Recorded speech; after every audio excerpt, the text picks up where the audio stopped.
Hey guys, it's Roscoe, and on the Space Couch today I'm going to be reviewing this, Empire's End by Chuck Wendig, the last part of the Aftermath trilogy. There's Ray's AT-AT there, by the way. So the main part of this is, of course, the Battle of Jakku. The remaining part of the Empire under Gallius Rax has concentrated just about all of its forces on that planet, and they've been there for a while. So the Ravager Super Star Destroyer is in orbit, surrounded by a fleet of Star Destroyers. All the ground forces are on Jakku. I forget if it's Wedge or Nora, stumbles across this fleet, goes back to the Republic saying, the Empire's there, we've got a chance to take them out and end this finally once and for all, except the vote in the Senate fails, due to machinations of one of Mon Mothma's opponents.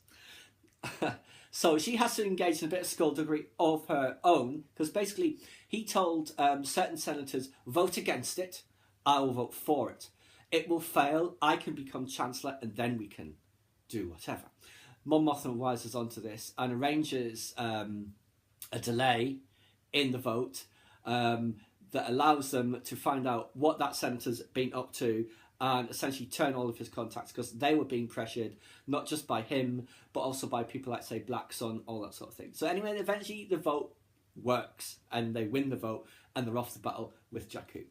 Ray Sloane is on Jakku, trying to seize back control of her empire.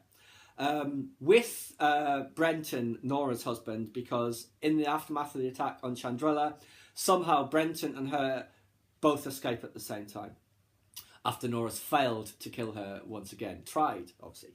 But yes, it is great. The battle is certainly worthy of all of the hype.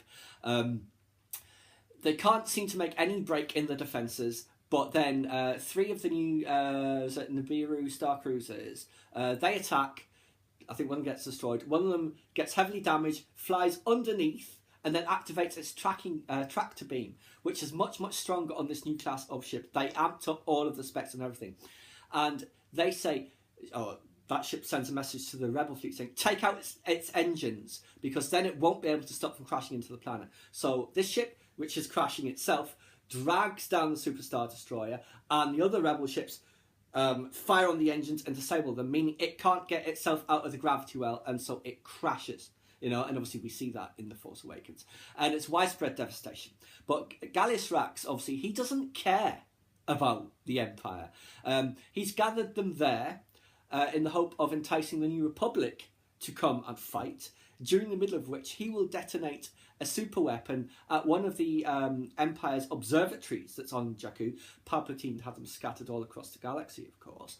And it will take out both sides. He will go with the pure elements that are left of the Empire off to the unknown regions to rebuild.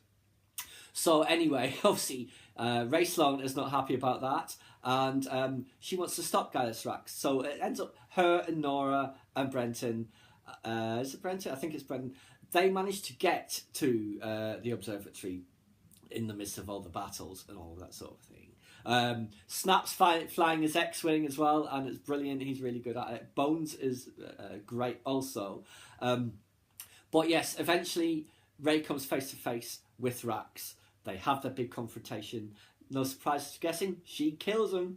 And by this time, her and Nora have essentially come, not to an arrangement or an agreement, but I guess to respect each other.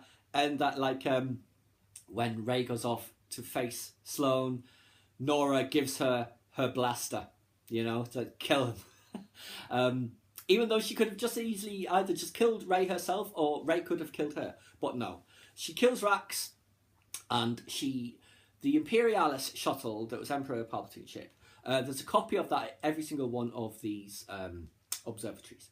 Brendel Hux, the Commandant of Arcanis, and obviously the guy in charge of the Stormtrooper training program, he is there with his son Armitage, and with child troopers as well, who are very, very scary. You know what child soldiers are like? They just kill, you know? It's horrible. But yes, so she takes control of them, takes Imperialis, and they fly out off into the unknown regions. In the meantime, the rest of the galaxy is celebrating the end of the battle, because the Empire has lost, it has been defeated, it is over, the New Republic has won.